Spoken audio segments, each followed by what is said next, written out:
Me llamo Amalia Rivas y cumplí 71 años 2 semanas después de que mi esposo descansara eternamente bajo los flamboyanes del cementerio de San Miguel, en Puerto Vallarta. Toda mi vida me han dicho que soy una mujer serena, práctica, de esas que no se dejan llevar por el drama. Pero esa mañana en la oficina del señor Mendoza, hasta el aire parecía cortante, como si quisiera romper mi calma. El despacho estaba en el corazón de Guadalajara, con ventanales que daban al río Lerma, brillando bajo el sol de invierno. Todo olía a limón y papel, un orden frío que intentaba mantener el caos a raya. Me senté frente al escritorio de caoba, con las manos apretadas en mi regazo, cuidando de no estropear los guantes negros que guardé del funeral de Javier. A mi lado estaba mi hijo Emiliano, 42 años, exitoso, impecable, vestido con el mismo traje caro que usaba su padre, pero sin un gramo de su paciencia. Sus gemelos reflejaban la luz mientras tamborileaba los dedos sobre la mesa, ansioso por lo que ya creía suyo. El señor Mendoza se ajustó los lentes y carraspeó un pequeño ritual de autoridad. Según las disposiciones del fideicomiso de la familia Rivas, comenzó la residencia en Bahía Azul, las cuentas bancarias asociadas y todas las carteras de inversión serán transferidas al señor Emiliano Rivas. Las palabras cayeron una a una, pesadas, deliberadas. Parpadeé dudando si había escuchado bien. Mendoza continuó como si estuviera leyendo el pronóstico del tiempo. Además, el señor Emiliano Rivas recibirá los activos líquidos por un total de 5 millones de pesos. Emiliano enderezó la espalda y dejó de tamborilear. Su rostro apenas cambió, solo un leve alzamiento en la comisura de la boca, una victoria contenida. Mendoza pasó la página. A la señora Amalia Rivas le dejo la propiedad ubicada en el Camino del Sauce, conocida como la Cabaña del Sauce, junto con todos los contenidos personales que se encuentren en ella.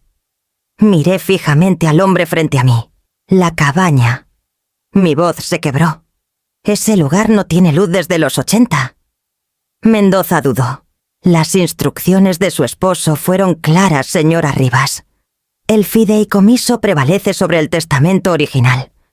La división cumple con el acuerdo prenupcial firmado antes de su matrimonio y confirmado tras la revisión del fideicomiso el año pasado. Fue como si la habitación se inclinara. Prenupcial. Revisión. Términos legales que alguna vez confié en que Javier entendería por mí. Emiliano habló por fin. Su tono era suave, pero sus palabras quemaban.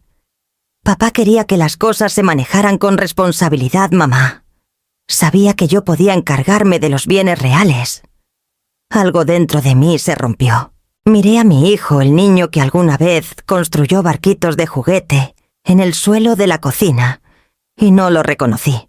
La pluma del abogado rasguñó el papel, un testigo indiferente. Cuando la reunión terminó, Emiliano se levantó primero. Abotonó su chaqueta, me ofreció un breve asentimiento y se fue sin esperar.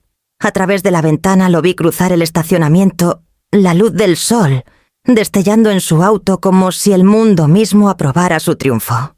Me quedé sentada mucho después de que la puerta se cerrara, el silencio presionando contra mis costillas.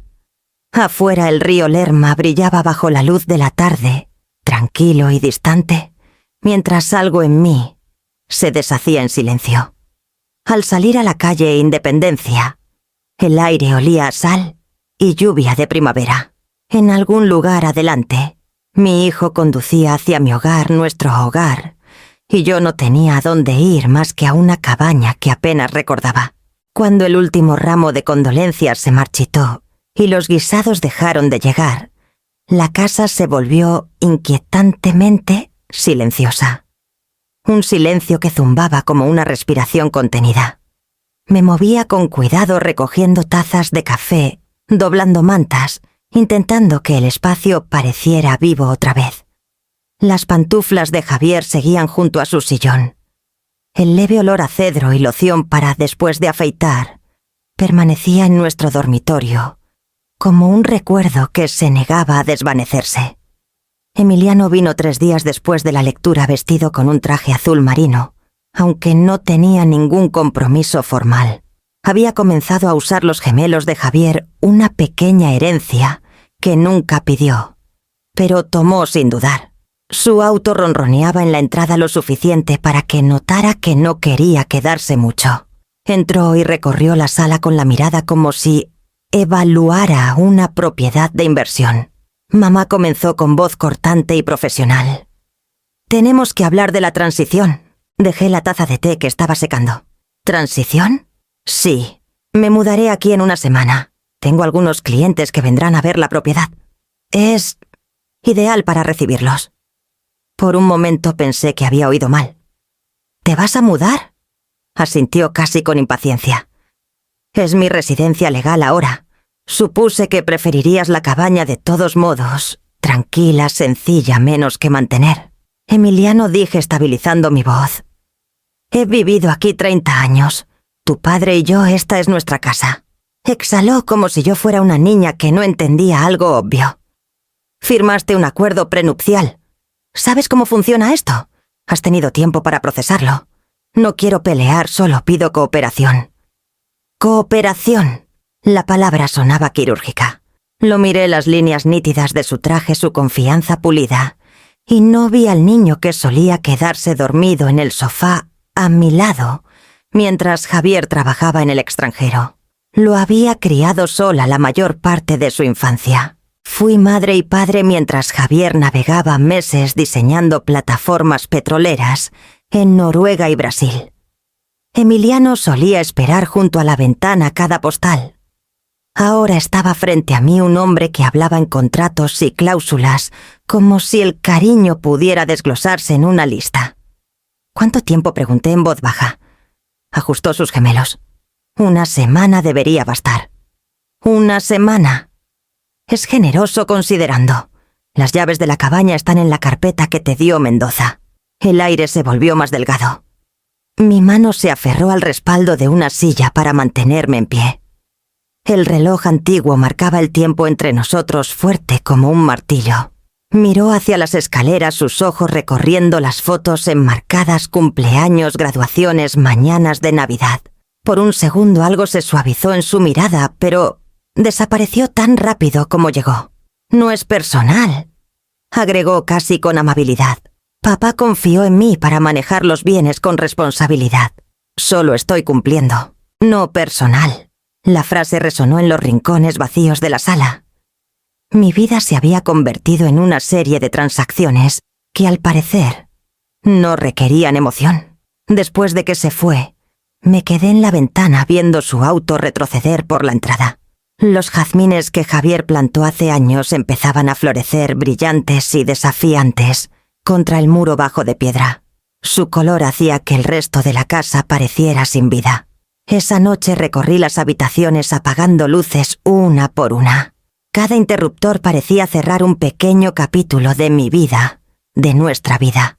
La cocina donde horneé sus pasteles de cumpleaños, el estudio donde Javier me escribía notas en papel amarillo, el pasillo donde Emiliano dio sus primeros pasos.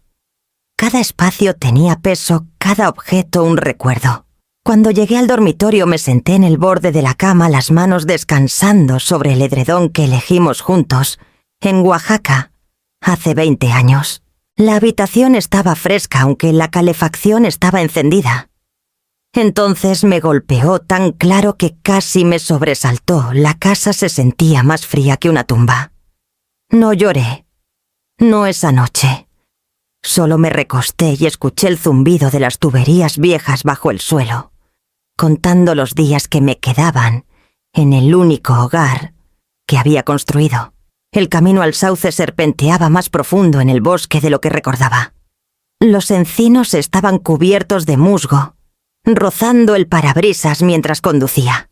El aire olía a sal y tierra húmeda, esa mezcla peculiar de costa y pino que se aferra a las tierras bajas de Nayarit.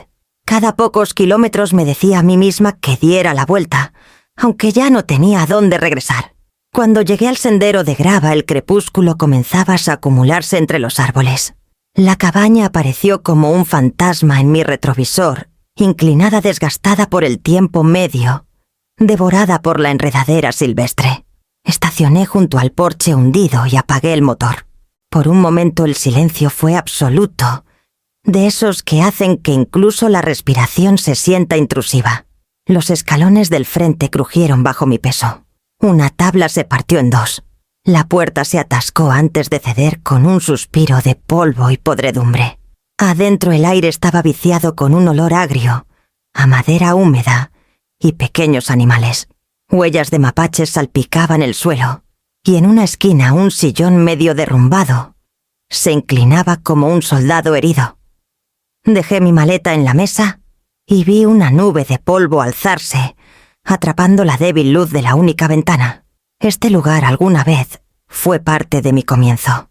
Javier y yo pasamos la primera semana de nuestro matrimonio, aquí mucho antes de la casa en Bahía Azul, mucho antes de Emiliano. Los recuerdos regresaron en destellos. Javier arreglando una persiana rota mientras yo quemaba nuestra primera cena en la estufa de leña. El sonido de la lluvia golpeando el tejado de lámina mientras reíamos bajo una manta. Nos prometimos regresar cada aniversario. Nunca lo hicimos. Ahora, parada en las ruinas de esa promesa, casi podía escuchar su voz resonar desde el pasado, cálida, bromista, llena de fe, en un futuro que ya había caducado. Pasé la mano por el marco de la ventana, la pintura descascarándose como piel vieja. «¿Me dejaste esto?», susurré sin saber si era enojo o gratitud lo que apretaba mi garganta. Cuando la oscuridad se asentó, encendí una de las velas que traje de casa. Su brillo temblaba en las paredes revelando más de lo que quería ver. Vidrios rotos, tablas deformadas, nidos en las vigas. Arrastré una alfombra vieja sobre un parche seco del suelo y extendí mi manta encima. El viento suspiraba por las rendijas trayendo el lamento bajo de las aves nocturnas. Para la cena comí una manzana que traía en el auto y bebí agua tibia de una botella de plástico. Su sabor me recordó a las visitas al hospital, a las salas de espera, a los finales. Mi cuerpo dolía del viaje, pero era el silencio lo que más pesaba. Sin reloj, tic-tac, sin zumbido de refrigerador. Solo el pulso constante del bosque afuera vivo e indiferente. Junté las manos no por hábito, sino porque no sabía qué más hacer. No recé por un rescate. Tampoco por consuelo. Recé por fuerza para levantarme, para respirar, para enfrentar los días venideros sin amargura. Cuando la vela se apagó, me recosté en el suelo y observé la tenue luz de las estrellas filtrarse por un agujero en el tejado. En algún lugar en la oscuridad, un mapache hizo ruido, un recordatorio de que la vida en sus formas más ásperas seguía adelante. Me envolví más en la manta y cerré los ojos escuchando los crujidos de la cabaña como si ella también intentara recordar cómo sobrevivir. La primera semana en el Saus se desdibujó en un ritmo de pequeñas supervivencias, tapar goteras, barrer excrementos de mapache, aprender dónde se acumulaba la lluvia y dónde no. Pensé que la soledad me daría paz, pero solo agudizó lo que faltaba. El silencio no curaba, amplificaba. Para la segunda semana comenzaron las llamadas. Al principio eran corteses. La señora Vargas de la parroquia llamó para decir que el almuerzo de las damas se había pospuesto indefinidamente. Su voz tenía esa dulzura tapatía que siempre escondía algo más. Luego mi amiga de toda la vida, Clara, dejó un mensaje diciendo que creía mejor darme espacio. Había oído que causé un escándalo durante la lectura del testamento, arrojando papeles gritando. Nada de eso era cierto. Apenas había hablado. El domingo siguiente me puse mi mejor vestido negro y manejé al servicio religioso. La iglesia había sido mi ancla por décadas. Adentro el aire estaba cargado de incienso y saludos susurrados. Mientras avanzaba por el pasillo, capté fragmentos de conversaciones que se interrumpían al pasar. Dos mujeres que solían saludarme desde el coro bajaron la mirada a sus devocionarios. El banco donde siempre me sentaba tercero de adelante, lado izquierdo, estaba misteriosamente lleno. Terminé en la parte trasera detrás de una columna, donde la luz apenas llegaba. El padre Morales me miró una vez, dudó, y continuó como si no me hubiera visto. No era crueldad, era incomodidad, y eso dolía más. Después del servicio me quedé cerca de la salida esperando que alguien hablara conmigo. Un grupo de mujeres se acercó a la puerta. Una de ellas, Teresa Ortiz, se inclinó para susurrar. «Pobrecita, Emiliano dice que no está bien. El duelo puede hacer que la gente actúe extraño». Sus ojos se deslizaron hacia mí y luego se apartaron como si el duelo fuera contagioso. Manejé a casa en silencio con los nudillos blancos en el volante. La radio permaneció apagada. El mundo había decidido una historia y yo no tenía control sobre la narrativa. Esa noche, mientras ordenaba una caja vieja de cartas, encontré una invitación de boda brillante entre los sobres. Emiliano y Daniela. La boda que nunca ocurrió. El nombre solo me tensó el estómago. Daniela Torres, ambiciosa, impecable, una corredora de bienes raíces, conocida por convertir el encanto en ganancias. Había sido amable conmigo una vez, toda sonrisas y perfume. Cuando Emiliano rompió el compromiso el año pasado, asumí que había terminado. Pero en Guadalajara los rencores envejecen más lento que el buen tequila. Unos días después, Clara finalmente devolvió mi llamada con tono cauteloso. Amalia dijo: «No sé qué creer. Emiliano pasó por el club. Dijo que has estado llamando a ese abogados amenazando con impugnar el testamento». Apreté el teléfono tan fuerte que chirrió. «Eso es mentira». Ella dudó. Se veía preocupado por ti. Dijo que podrías necesitar ayuda. «¿Ayuda?» La palabra cargaba más lástima que cuidado. Casi podía escuchar la voz de Daniela detrás del guión, alimentando a Emiliano, con las líneas vistiendo el engaño de preocupación. Cuando colgué me quedé mucho tiempo junto a la ventana. Afuera los pinos se mecían bajo un cielo gris, susurrando como un jurado al que no podía alcanzar. El dolor se asentó en algo más firme, algo que ya no temblaba. El mundo podía pensar lo que quisiera. Yo había terminado de explicarme a quienes ya habían decidido que estaba loca. En esa cabaña silenciosa, sin nadie que me defendiera, sentí la primera chispa de algo feroz y desconocido arraigar en mi pecho. Ya no era duelo, era resolución. Las mañanas en el Sauces comenzaron a formar un patrón lento: café hervido en una estufa de campaña, el siseo de la lluvia contra el tejado de lámina y el sonido de mis propios pensamientos llenando el silencio. Dejé de revisar mi teléfono en busca de mensajes. Las personas que alguna vez llenaron mis días habían desaparecido, reemplazadas por fantasmas que llegaban a través de los recuerdos. Una mañana húmeda me senté junto a la ventana con una fotografía desgastada en la mano. Emiliano, a los 10 años, entrecerrando los ojos al sol, junto al velero de su padre. Su cabello era más claro entonces, su sonrisa sin 2 dientes frontales. Detrás de esa sonrisa estaba el niño que aún buscaba en el hombre que me había expulsado de mi hogar. Cuando nació Emiliano, yo enseñaba historia en un colegio comunitario en Tepic. Amaba ese trabajo, el ritmo del gis contra el pizarrón, los rostros de los estudiantes al despertar a una nueva comprensión del mundo. Javier viajaba por trabajo incluso entonces, diseñando plataformas submarinas para compañías petroleras. Cuando Emiliano cumplió 6 años, Javier comenzó a tener episodios de dolor torácico y dificultad para respirar. Sus médicos le advirtieron que debía bajar el ritmo. Nunca lo hizo. Ese año el consejo escolar me ofreció una plaza fija. Debí haberla aceptado. En cambio, renuncié.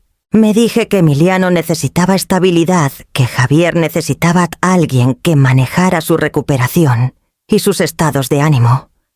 Mi madre dijo que estaba tomando la decisión correcta, la familia primero. Todos lo decían.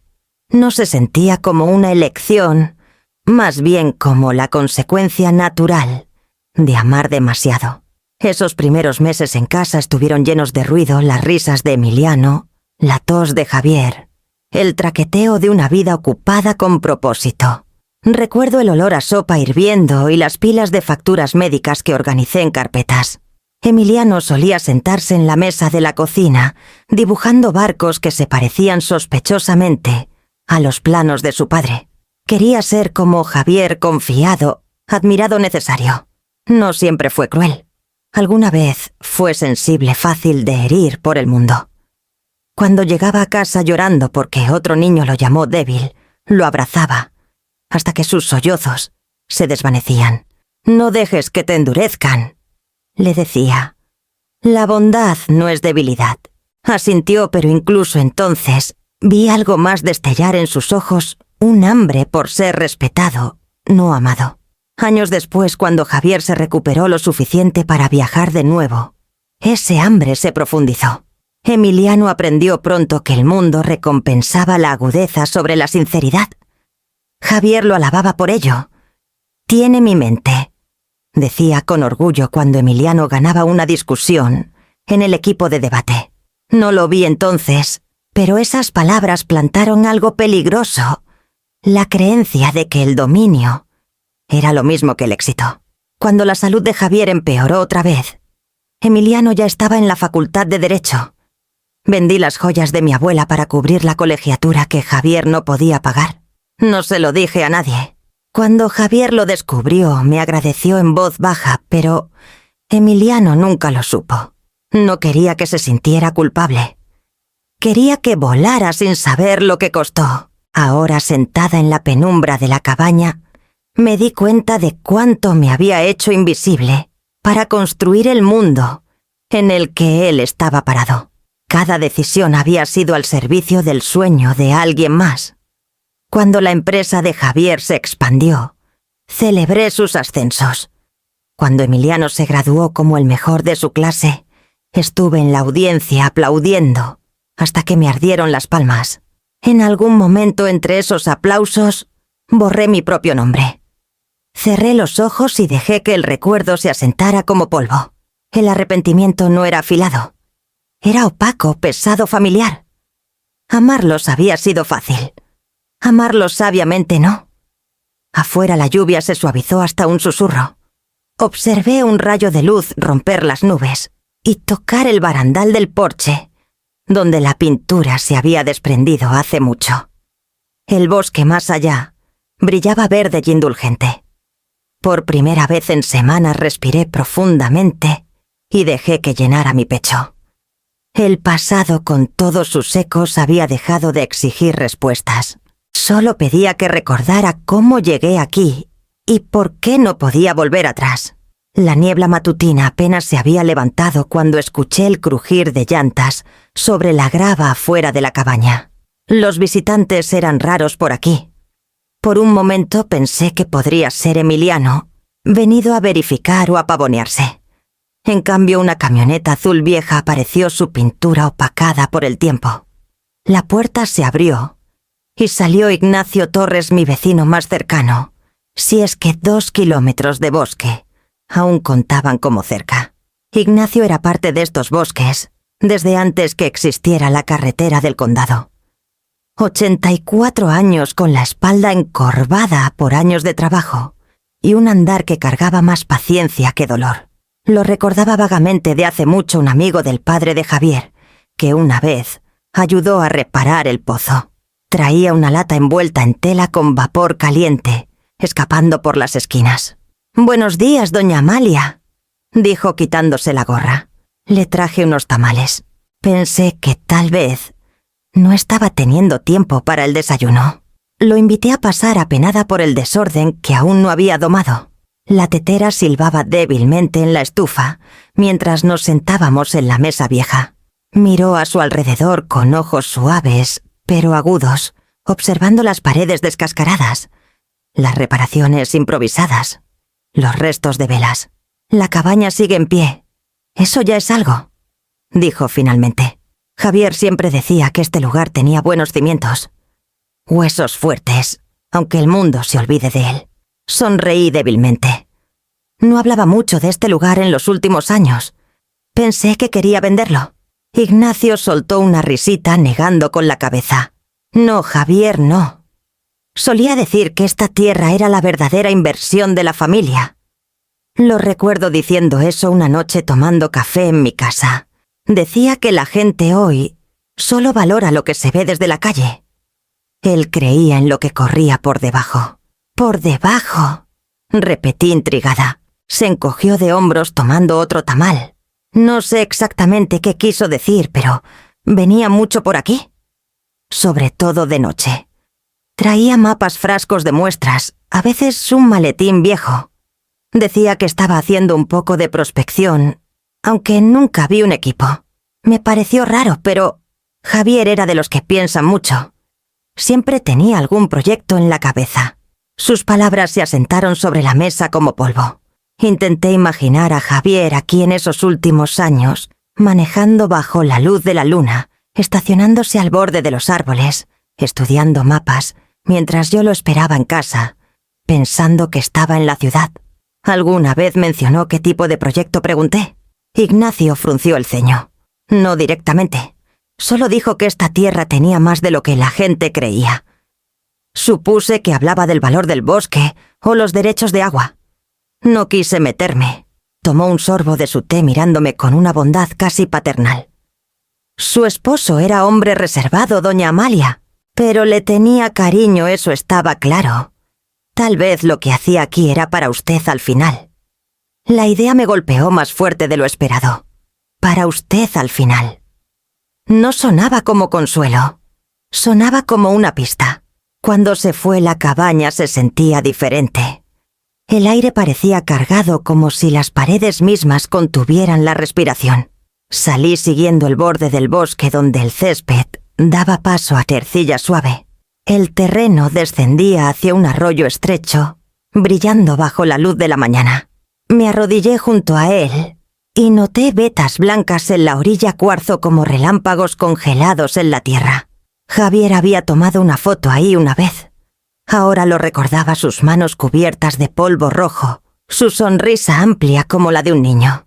Es hermoso, ¿verdad?, había dicho mostrándome la piedra que sacó de la tierra. Me reí entonces bromeando sobre su aire de buscador de tesoros. De pie allí décadas después, el recuerdo ya no se sentía inofensivo. Apoyé la palma en la corteza áspera de un ciprés, anclándome contra el extraño aleteo de posibilidad que crecía en mí. El duelo había opacado todo estos últimos meses, pero ahora por primera vez la curiosidad cortó la niebla como una navaja.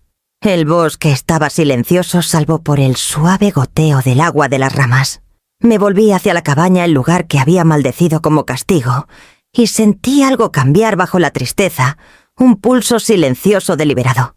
Lo que Javier había escondido aquí, la tierra aún lo guardaba. Y por razones que aún no podía explicar, me sentía lista para encontrarlo. Los días después de la visita de Ignacio, tomaron una energía inquieta que no había sentido en meses. Sus palabras resonaban como una melodía, a medio escuchar la verdadera inversión de la familia. Se repetían en mi mente mientras recorría la cabaña, barriendo, reparando, tocando cada rincón, como si pudiera responderme. Una mañana, mientras intentaba fijar una tabla suelta cerca del fogón, metí el destornillador bajo la madera y la levanté. Una nube de polvo se alzó y algo brilló debajo. Metí la mano rozando metal frío. Era una pequeña llave de latón más pesada de lo que parecía, con las iniciales J y R grabadas en la cabeza. Javier Rivas. Por un largo momento solo me senté en el suelo mirándola en mi palma. No era como las llaves modernas que abrían las puertas de aquí. Era ornamentada con curvas delicadas, sus dientes irregulares tal vez, hechos a mano. El latón estaba oscurecido por el tiempo, pero al frotarlo contra mi manga, captó la luz del fuego y brilló tenuemente. Me encontré susurrando. ¿Qué me dejaste, Javier? La pregunta quedó sin respuesta en la habitación silenciosa. Había un baúl viejo contra la pared de cedro pesado que estaba aquí desde antes de nuestro matrimonio. Nunca lo abrí después de mudarme. Asumí que contenía herramientas o sábanas olvidadas, sin saber por qué. Acerqué la llave al candado oxidado. En el momento en que el metal tocó la bisagra, un zumbido bajo vibró a través de la madera. Fue tan sutil que pude haberlo imaginado, pero el aire pareció resonar en respuesta, la llama de la vela parpadeando como si la hubiera perturbado un aliento invisible. Sobresaltada retiré la mano. El zumbido se desvaneció, pero mi corazón no. Lo intenté de nuevo conteniendo la respiración esta vez. La llave se deslizó en la cerradura casi con voluntad propia, aunque no giró. Encajaba demasiado bien para ser coincidencia. La dejé ahí por un segundo, el metal frío contra mi piel, y una extraña calma se extendió en mí. Fuera lo que fuera, no era al azar. Javier quiso que lo encontrara. No abrí el baúl esa noche. Algo me dijo que la respuesta no estaba dentro, o no solo dentro. La llave se sentía como una dirección, no un destino. La giré de nuevo trazando los surcos alrededor de las iniciales, y sentí una convicción silenciosa asentarse en mí. A la mañana siguiente la luz se filtraba por las persianas deformadas y vi medio escondida detrás de la puerta de la despensa una trampilla de madera que llevaba hacia abajo. Entonces lo recordé, el sótano que Javier selló hace décadas después de una inundación. Dijo que no era seguro. Nunca lo cuestioné. Ahora, parada frente a ella, la advertencia parecía menos protección y más un candado sobre una historia que no estaba destinada a leer. Me arrodillé quitando telarañas y tierra de la cerradura, mis dedos temblando. No de miedo, sino de anticipación. La llave de latón colgaba de una cuerda en mi muñeca, brillando suavemente bajo la tenue luz del sol. Sentí el rastro de una sonrisa formándose, mientras susurraba para mí misma: «Veamos qué escondías, Javier». El aire alrededor de la trampilla olía a tierra húmeda y tiempo, pero debajo de todo había algo más, algo vivo esperando ser encontrado. El sótano olía a piedra empapada de lluvia y óxido, un aroma como el tiempo olvidado. No había bajado desde que Javier lo selló, diciendo que las inundaciones lo hacían inseguro. Las escaleras de madera crujieron bajo mi peso, pero aguantaron. Mi linterna cortaba la oscuridad en rebanadas finas y temblorosas. El polvo flotaba en el haz de luz como fantasmas suspendidos. Al principio no había nada inusual, solo cajas viejas, un rastrillo oxidado y un montón de muebles deformados por el agua de otra vida. Pero cerca de la pared trasera, medio escondido detrás de un estante, con latas caducadas, antes de que naciera Emiliano, noté un parche de piedra más oscuro que el resto. Las líneas de mortero parecían más nuevas, más rectas, deliberadas. Aparté los estantes con el corazón latiendo fuerte. El movimiento agitó el aire liberando un leve olor metálico. Incrustada en la piedra había una pequeña puerta de acero, apenas del tamaño de una caja de escritura. Mi linterna captó el grabado sobre la cerradura J.R., las mismas iniciales que brillaban en la llave de latón. Contuve el aliento. Deslicé la llave en la cerradura. Resistió por un momento, luego giró con un clic suave y decisivo. El sonido resonó levemente en el sótano, casi musical. Dudé, luego abrí la puerta. Dentro había una pila ordenada de sobres atados con una cinta que había perdido su color, ahora gris. Debajo un paquete de papeles doblados, algunos amarillentos por la edad, otros nítidos y más nuevos. Y en el fondo una carta sellada a mi nombre, escrito con la letra de Javier, los bucles familiares, firmes y fuertes. Por un momento no pude moverme. Su caligrafía me golpeó más fuerte que cualquier recuerdo. Era como escuchar su voz de nuevo, mesurada, precisa, siempre segura. Subí los contenidos a la mesa, extendiéndolos bajo la luz parpadeante. Los documentos olían levemente a cedro y tinta. Las primeras páginas eran escrituras fechadas años atrás con mapas de agrimensura adjuntos.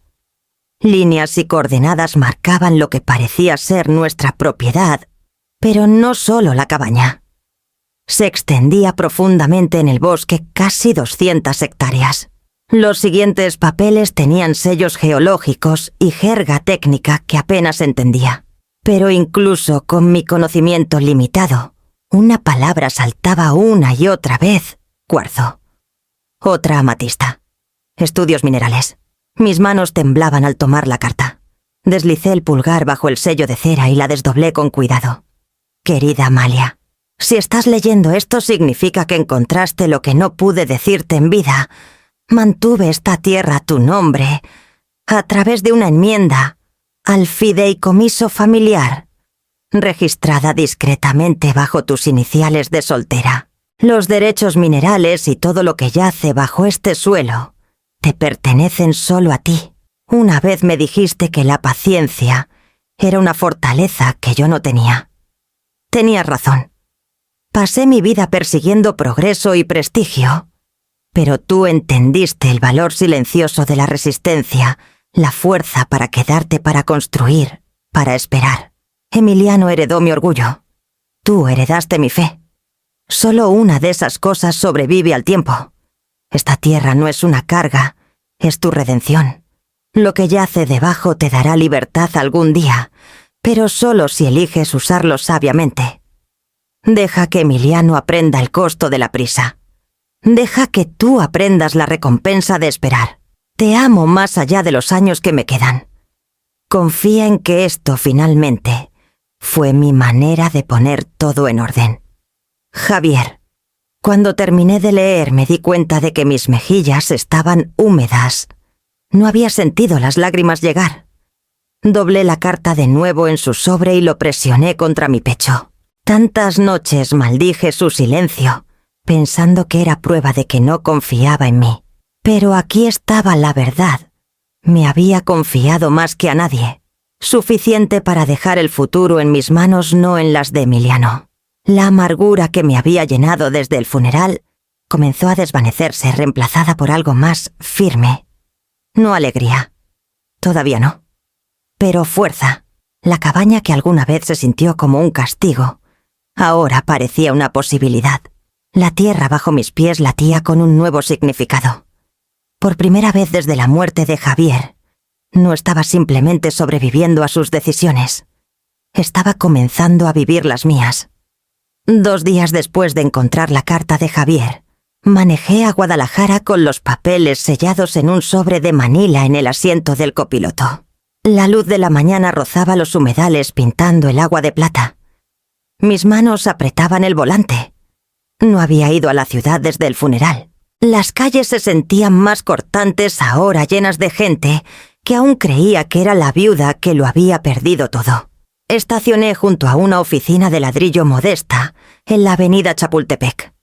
El letrero en la puerta decía: Rafael Salazar, abogado. Fideicomisos y tierras. Ignacio me había dado su nombre diciendo: el viejo Rafael es de los que todavía leen la letra pequeña. Adentro la oficina olía a limón y papel. Detrás de un escritorio lleno de archivos estaba un hombre de unos 60 años con lentes bajos en la nariz y cabello gris peinado con precisión exacta. Se levantó cuando entré. Señora Rivas saludó cálidamente. Ignacio me avisó. Dijo que encontró algo que vale la pena revisar. No estoy segura de qué encontré. Respondí entregándole el sobre. Pero mi esposo me dejó esto.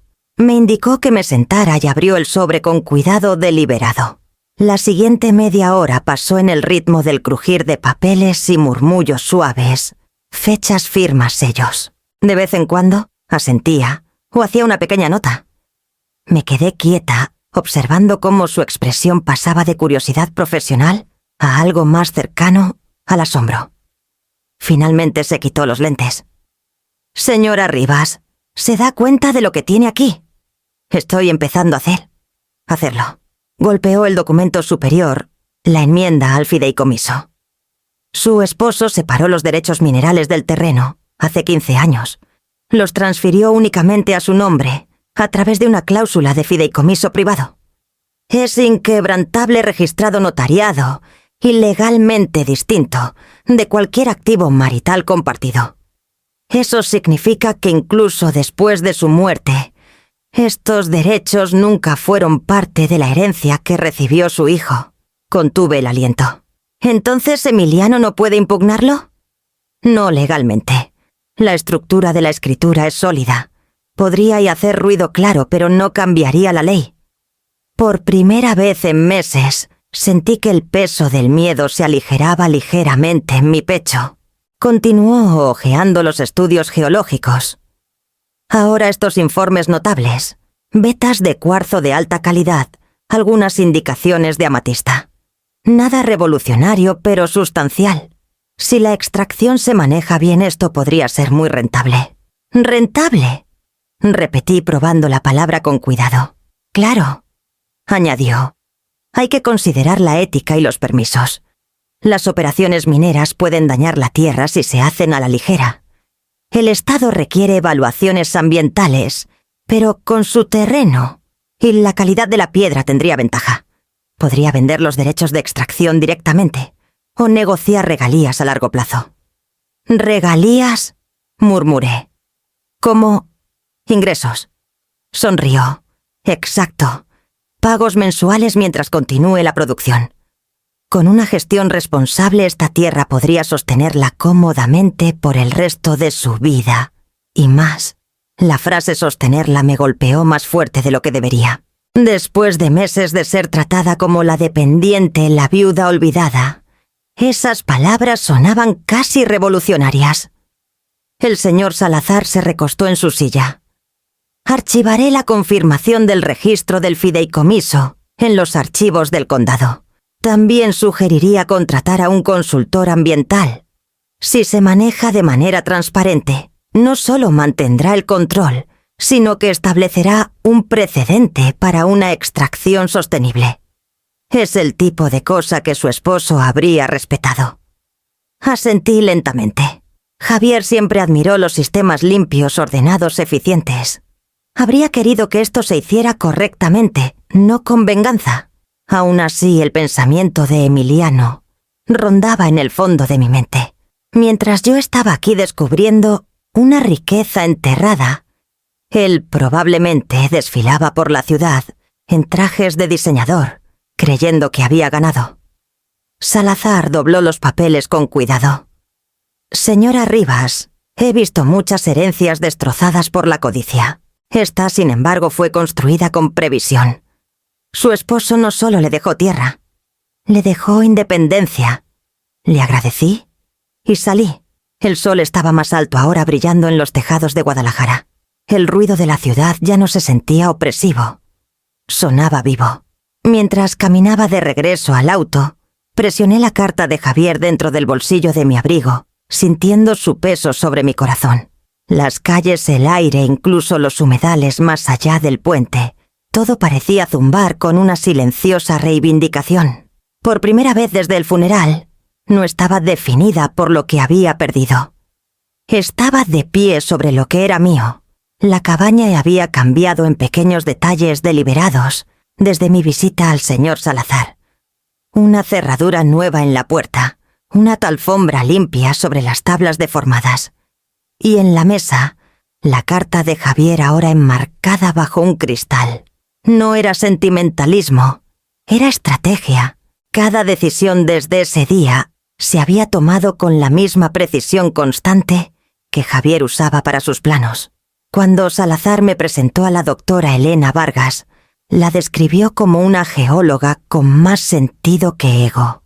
Llegó una mañana fresca en una camioneta salpicada de lodo, con el cabello atado en una trenza suelta, usando botas de montaña y una chaqueta de lino. Su apretón de manos fue firme, su sonrisa tranquila. Señora Rivas, dijo mirando hacia el bosque, está sentada en algo extraordinario. Durante los siguientes 3 días, se movió por la propiedad con instrumentos y cuadernos, sus movimientos eficientes, pero casi reverentes, como alguien que escucha un idioma más antiguo que las palabras. La seguí a distancia llevando café y preguntas discretas. La tercera tarde se unió a mí en el porche con muestras de tierra en frascos de vidrio. Tiene cuarzo, sí, pero mire esto. Inclinó un frasco hacia la luz, revelando destellos violetas. Amatista. Buena calidad. Y este otro abrió otro frasco turmalina verde. No es común en esta región. Está sobre una veta multimineral. Señora Rivas. Si los ensayos confirman mis lecturas, diría que los derechos minerales valen entre 10 y 15 millones de pesos. Sus palabras no se sentían reales. 10 a 15 millones. El número flotaba en el aire inalcanzable. Miré hacia el bosque, a los cipreses cubiertos de musgo. e intenté reconciliar su quietud con lo que ella decía. Las compañías mineras serán agresivas, continuó. Ofrecerán comprarlo todo. No lo haga. Mantenga una parte. Las regalías le dan control. ¡Control! No había tenido esa palabra en mi vida por tanto tiempo que casi me sorprendió. No me interesa hacerme rica, dije finalmente. Solo libre. Ella sonrió.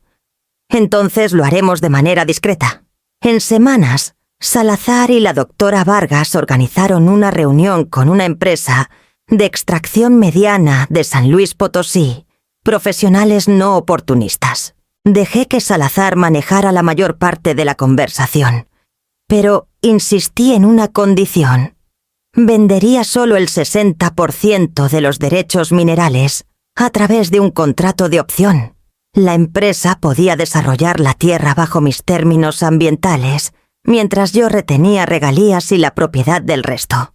Cuando se firmaron los papeles no se abrió champaña. No se hicieron anuncios. La noticia nunca llegaría a las mesas de chismes de Guadalajara, y mucho menos al círculo presumido de abogados de Emiliano. Ese secreto era su propia satisfacción. El primer pago de regalías llegó 6 meses después. No derroché. No me mudé. Solo comencé a reparar lo que estaba roto. Trabajadores vinieron discretamente desde el pueblo cercano, todos pagados en efectivo. Paneles solares se instalaron en el tejado invisibles desde la carretera. Un sistema de filtración de agua reemplazó la vieja bomba del pozo. El porche fue reconstruido con madera recuperada. Cada mejora era modesta por fuera, pero sólida por dentro. Por las noches me sentaba en ese porche y veía el bosque cambiar con la luz. Los mismos bosques que alguna vez se sintieron como exilio, ahora eran aliados silenciosos. Había dejado de ser la mujer enviada al desierto. Me había convertido en la mujer que construyó algo dentro de él. La doctora Vargas visitaba de vez en cuando, siempre trayendo notas de campo y conversaciones frescas. Nunca preguntaba por Emiliano o la fortuna que él creía haber heredado. No necesitaba hacerlo. El silencio entre nosotras contenía la verdad, una que no requería reivindicación para sentirse completa. Una noche, mientras el sol se hundía detrás de los árboles, el aire brillaba rosado contra el suelo salpicado de cuarzo. La tierra zumbaba levemente bajo mis pies, como si recordara su propio valor.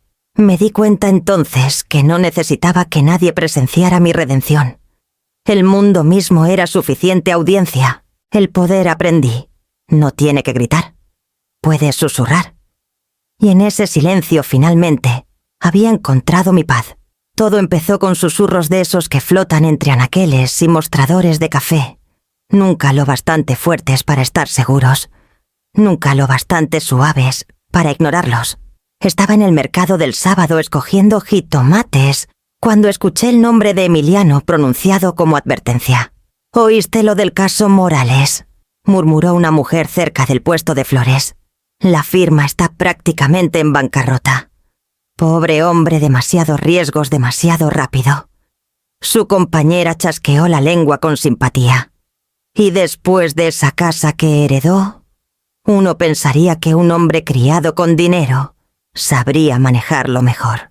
Me di la vuelta antes de que vieran mi rostro fingiendo estudiar una canasta de calabacitas. Las palabras seguían llegando en fragmentos toda la mañana. Arrendamientos de autos, cuentas atrasadas. La prometida se fue.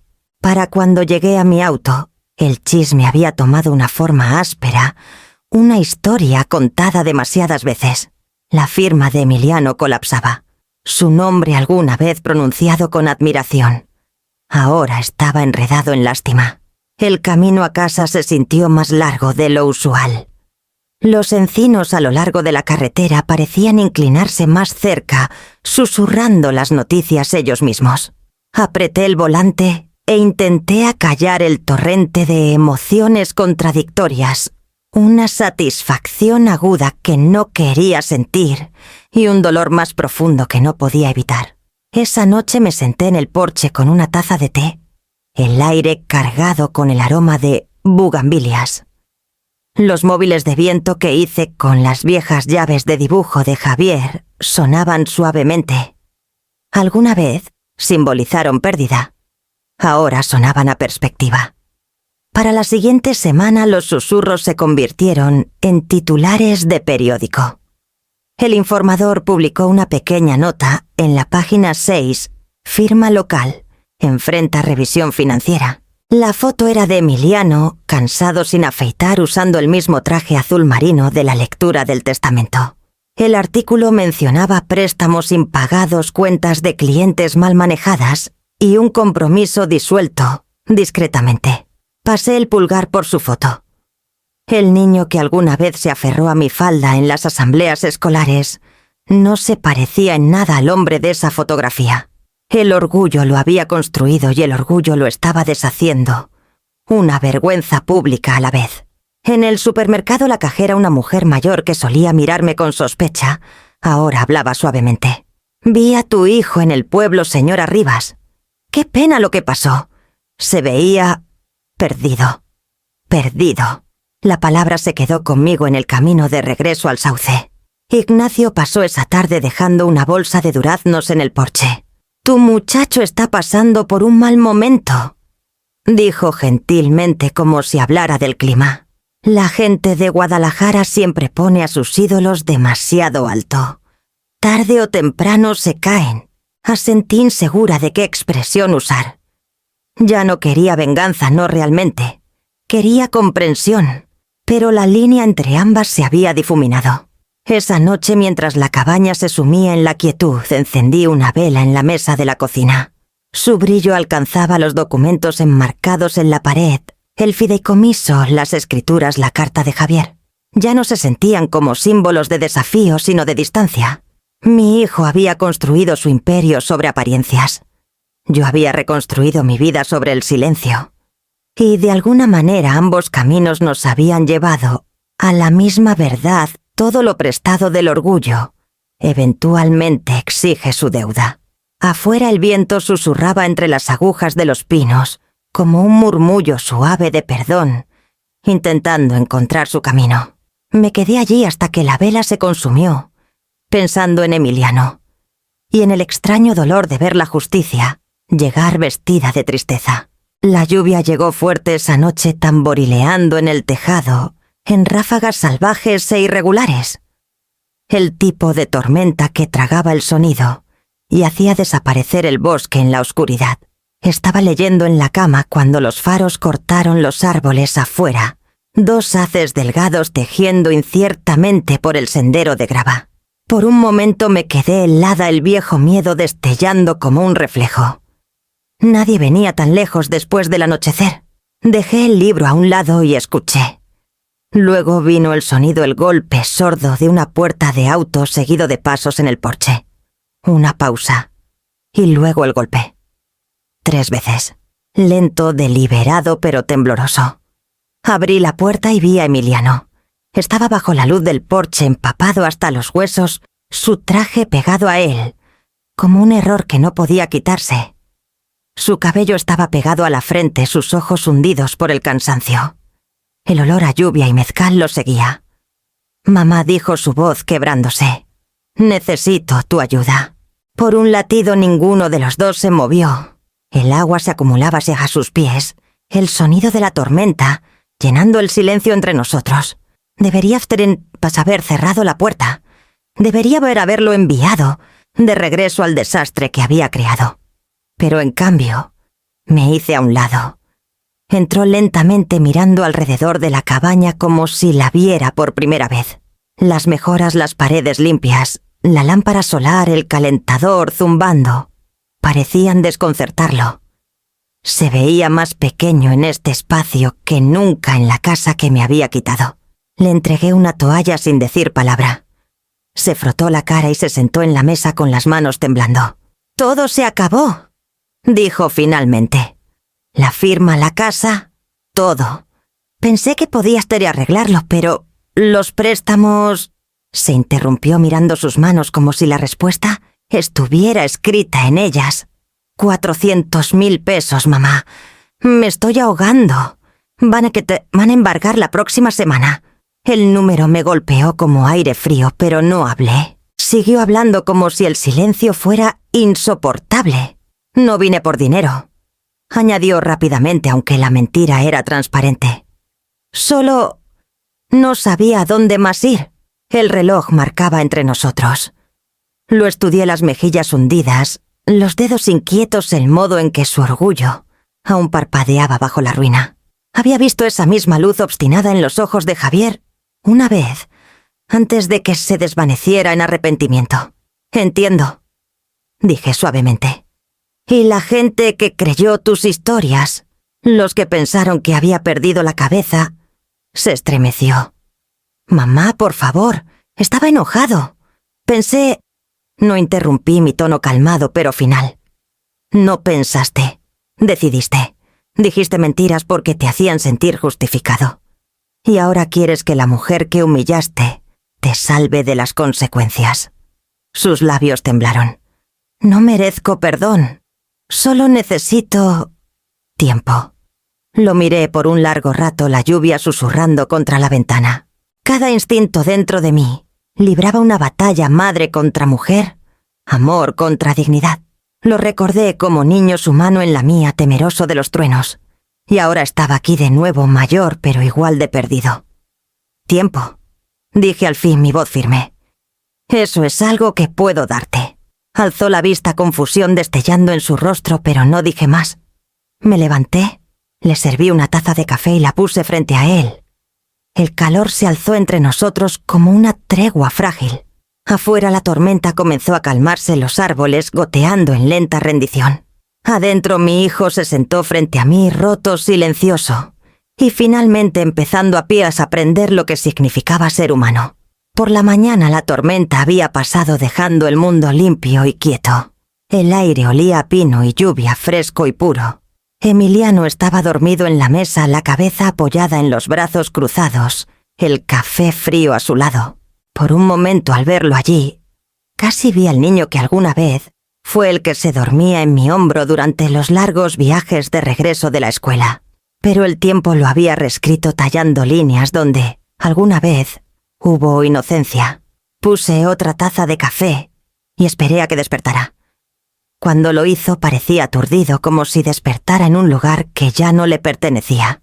No quería quedarme dormido, murmuró. No has dormido en un tiempo, dije. Eso es evidente. Se frotó los ojos, la vieja arrogancia desaparecida, reemplazada por algo más crudo. Lo arruiné todo, dijo en voz baja. Pensé que podía construir algo propio, algo que papá habría respetado. Pero seguí pidiendo prestado y cubriendo pérdidas. Cuando el mercado cambió, todo colapsó. La casa se fue, mamá. La están tomando. No respondí de inmediato. Quería que el silencio se asentara entre nosotros, que diera espacio a la verdad. Finalmente dije, viniste por ayuda. La tendrás, pero bajo mis términos. Levantó la cabeza, sorpresa destellando en sus ojos cansados. Mamá, no espero caridad. Bien, interrumpí. Porque no la tendrás. Te daré un préstamo, 500,000 pesos. Suficiente para pagar tus deudas, cubrir tus honorarios legales y darte una segunda oportunidad. Pero viene con intereses 5% anual, pago en 10 años. Firmarás un contrato antes de salir de esta cabaña. Parpadeó procesando las palabras. Le cobrarías intereses a tu propio hijo. Le cobraría intereses a cualquier adulto, dije con calma. No te estoy rescatando, Emiliano. Te estoy dando la dignidad de la responsabilidad. Exhaló, los hombros cayendo. Está bien. Te pagaré hasta el último centavo. No he terminado. Se quedó quieto y continué. Durante los próximos 5 años vendrás aquí cada fin de semana. Ayudarás con las reparaciones, cercas, jardinería, mantenimiento, lo que sea necesario. No como castigo, sino como trabajo. Reconstruirás algo con tus propias manos, aunque solo sea este porche. Miró hacia la puerta, la mandíbula tensa. Trabajo manual. ¿Quieres probar un punto? Quiero crear un recuerdo. Dije suavemente. Algo real. Algo ganado. Has vivido toda tu vida midiendo el valor en números. Es hora de medirlo en esfuerzo. Abrió la boca como para protestar, pero no había terminado. Hay una última condición, dije. Escribirás una carta a la familia, las tías, los primos, las personas que volviste en mi contra. Te disculparás por las mentiras que contaste. La leerás en voz alta en la próxima reunión de Navidad. Se congeló el color drenándose de su rostro. Mamá, eso es... humillante. No dije en voz baja. Es honesto. Hay una diferencia. Se levantó de la silla paseando por la pequeña habitación, las manos temblando ligeramente. ¿Quieres que me pare ahí y le diga a todos que te equivoqué? Que mentí sobre mi propia madre, sí. Su voz se quebró. No sabes lo que estás pidiendo. Sé exactamente lo que estoy pidiendo. Por un largo momento ninguno habló. El único sonido era el lento tic-tac del reloj en la pared y el leve goteo de la lluvia afuera. Luego, finalmente, los hombros de Emiliano cayeron. Se giró hacia mí, los ojos húmedos pero sin guardia. «Está bien», susurró. «Lo haré. Todo». Asentí una vez no en triunfo, sino en reconocimiento silencioso. Luego me levanté. Caminé a mi escritorio y abrí el cajón donde aún descansaba la pluma fuente de Javier en su estuche. La puse frente a él. «Firma tu nombre», dije. Tomó la pluma con dedos temblorosos. El rasguño de la tinta sobre el papel llenó el silencio, atándolo no solo al acuerdo, sino a algo más profundo, a la consecuencia, a la humildad, al lento trabajo de la redención. Cuando terminó, deslicé el contrato en una carpeta y levanté la vista. Su rostro estaba surcado de lágrimas que no intentó ocultar. «Tendrás el dinero por la mañana», dije suavemente. «Y café en el porche cada sábado. No llegues tarde». Dio una risa pequeña rota. «Sí, señora». Mientras salías a buscar sus cosas al auto, me quedé en la ventana viendo el sol derramarse por los pinos. La tormenta había limpiado todo, incluso el camino que llevaba de regreso a sus errores. Por primera vez en años sentí paz, no la frágil que se esconde en el silencio, sino la construida con límites lo bastante fuertes para sostener el amor, sin perder el respeto propio. El primer sábado que vino la niebla matutina, aún se aferraba a los árboles. Emiliano llegó temprano vestido con jeans y una camiseta vieja que no encajaba con la versión de él que el mundo alguna vez vio. Se quedó torpemente en el porche, sosteniendo una caja de herramientas como un hombre, intentando recordar que se sentía ser útil. Le entregué una brocha y señalé la cerca. «Empieza por el lado norte. Las tablas son viejas, pero el marco es sólido». No discutió. Solo asintió, se arremangó y comenzó. Los primeros trazos fueron desiguales, salpicando más pintura de la que esparcían. Se veía frustrado, pero siguió. No dije nada. El día pasó lentamente, marcado por el sonido de las brochas, la madera crujiendo y algún suspiro ocasional. Al mediodía saqué sándwiches y 2 tazas de café. Nos sentamos en los escalones. La distancia entre nosotros llena de silencio. No era frío, era cauteloso, como 2 personas reaprendiendo un idioma que alguna vez hablaron con fluidez. Miró hacia los campos. «Has hecho mucho con este lugar», dijo. «Pensé que lo dejarías caer en pedazos. Pensé que tú también lo harías», respondí. Sonrió con ironía y miró a otro lado. La honestidad entre nosotros era cruda pero necesaria. Semana tras semana el ritmo continuó. Reparó la cerca, arregló el barandal del porche, despejó la maleza a lo largo del arroyo. El trabajo lo cambió de maneras que las palabras no podían. Sus manos se volvieron ásperas, su postura más firme, su voz menos fingida. Cada fin de semana veía cómo los bordes de su orgullo se desprendían como pintura vieja. A veces, mientras trabajábamos lado a lado, captaba destellos del niño que había sido el que me traía flores silvestres del patio, sonriendo con dientes faltantes. Esos recuerdos alguna vez se sintieron como heridas.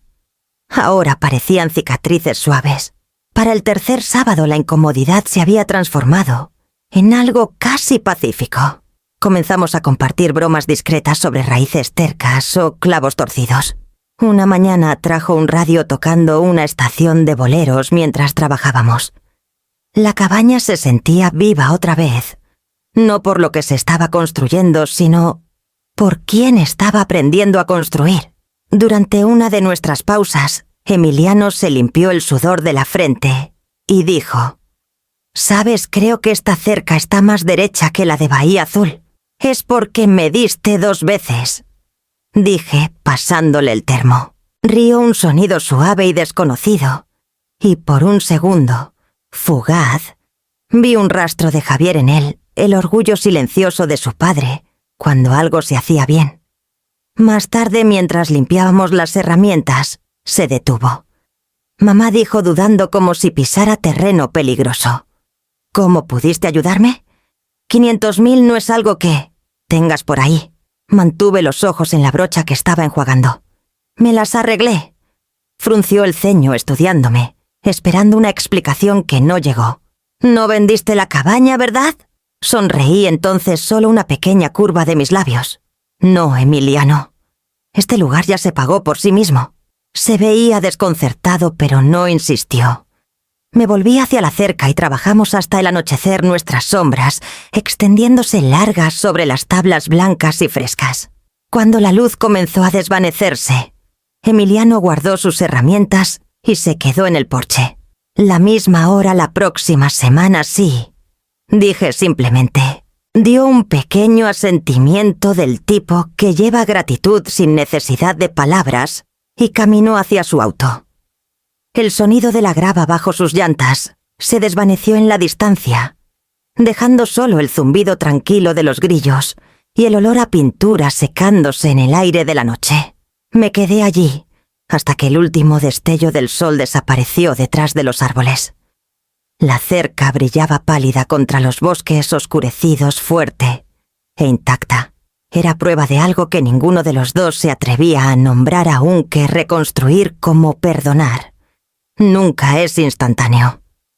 Se construye lentamente, poste por poste, en el ritmo del trabajo compartido por 2 manos alguna vez, divididas por el orgullo.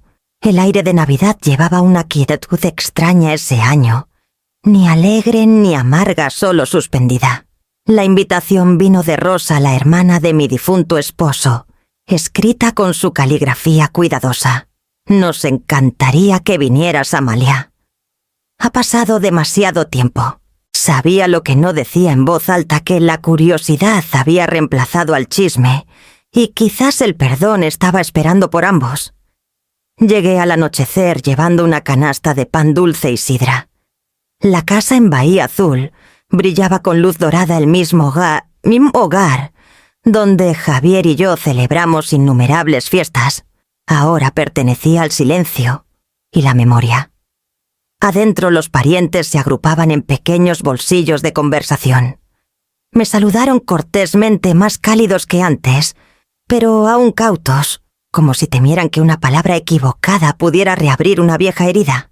Emiliano estaba junto a la chimenea usando un suéter gris sencillo, sin corbata, sin espectáculo.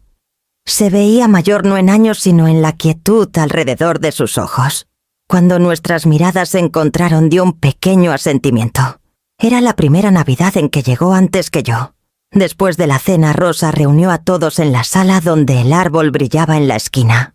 «Emiliano quiere decir unas palabras», dijo gentilmente, su voz insegura. La sala se asentó. Podía escuchar el leve zumbido del reloj, el suave crepitar del fuego. Emiliano metió la mano en el bolsillo y desdobló una hoja de papel, la misma que lo vi escribir durante semanas. Sus manos temblaban, pero su voz era firme. «Les debo a todos la verdad», comenzó. «Cuando mi padre murió, dejé que la codicia hablara más fuerte que la decencia. Difundí mentiras sobre mi madre. Dije que estaba inestable, amargada, no apta para manejar los asuntos de mi padre. Lo hice para proteger mi orgullo y para justificar tomar lo que no era mío». Un murmullo recorrió la sala. Nadie se movió. «Arruiné su nombre», continuó, su garganta apretándose. «Y cuando pensé que había ganado, perdí todo lo que importaba. Mi firma, mi casa, mi reputación, pero sobre todo su confianza. Ella no me abandonó. Yo la abandoné. Hizo una pausa el papel temblando en su agarre.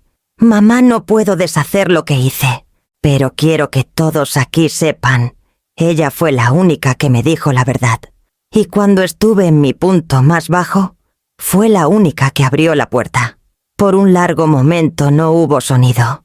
Luego vi la mano de Rosa moverse a su boca, las lágrimas formándose. Alguien sorbió. Un primo bajó la mirada avergonzado. El silencio no era juicio, era purificador, un tipo de quietud que hacía espacio para la gracia. Cuando Emiliano dobló el papel y se giró hacia mí, sus ojos buscaban algo que aún no tenía derecho a pedir. Me levanté lentamente alisando el frente de mi vestido. «Gracias, Emiliano», dije. Mi voz no tembló. Eso requirió valentía. Asintió. Y en ese simple intercambio, algo pesado se soltó entre nosotros. No perdón, no del todo, pero algo lo bastante cercano para dejarnos respirar a ambos. La sala exhaló. La conversación se reanudó en murmullos suaves. Rosa me abrazó por primera vez, en años, susurrando. Nos equivocamos. No la corregí. Algunas lecciones no necesitaban repetirse. Más tarde, mientras el fuego se apagaba y la gente se dirigía al postre, Emiliano se sentó a mi lado. Ninguno habló. La luz parpadeante captó el borde de su rostro, el mismo perfil que Javier tenía, cuando reflexionaba en silencio, tras una tormenta. Fue entonces cuando me di cuenta de que la paz no llega con fanfarria. Llega silenciosamente con el rostro de la persona que pensaste que nunca reconocerías de nuevo. Un año puede convertir una herida en una historia. Para la siguiente primavera, mi vida se había asentado en un ritmo tranquilo, que ya no se sentía como supervivencia. Las regalías de la tierra habían hecho su trabajo discretamente, pagos constantes, inversiones modestas sin extravagancias. Construí una pequeña casa en la colina con vista a la bahía de Banderas, no grandiosa pero abierta a la luz. Desde el porche podía ver el puerto brillar al amanecer de la misma manera que cuando Javier me trajo aquí hace décadas. Pero esta vista ahora era solo mía, ganada, no regalada. Los pisos olían a pino fresco, las paredes no cargaban fantasmas y cada mueble tenía una historia de mi elección. También conservé la cabaña en el Sauce. Se convirtió en mi refugio de fin de semana y de alguna manera mi oficina. Los informes de la compañía minera llegaban mensualmente. Los revisaba en la misma mesa gastada donde una vez lloré por una cuenta bancaria vacía. La doctora Elena Vargas aún pasaba de vez en cuando, sus botas embarradas, su risa despreocupada por la riqueza. «Has convertido un rincón olvidado de la tierra en un legado», dijo una vez. Solo sonreí. Legado era una palabra que había aprendido a abordar con humildad. Emiliano visitó un domingo por la tarde a finales de mayo. Estacionó su camioneta al pie de la colina y caminó por el sendero llevando un pequeño ramo de flores silvestres, un gesto torpe y hermoso. Había cambiado desde ese invierno, más callado, más delgado, con una quietud que solo viene de perder el orgullo y encontrar un propósito. La puerta de la casa estaba abierta a la brisa. «¿Tú construiste esto?», preguntó al entrar su voz teñida de asombro. «Con ayuda», dije sirviéndote. «Pero sí, cada tabla aprobada por mí, cada clavo donde lo quería». Su mirada recorrió la sala.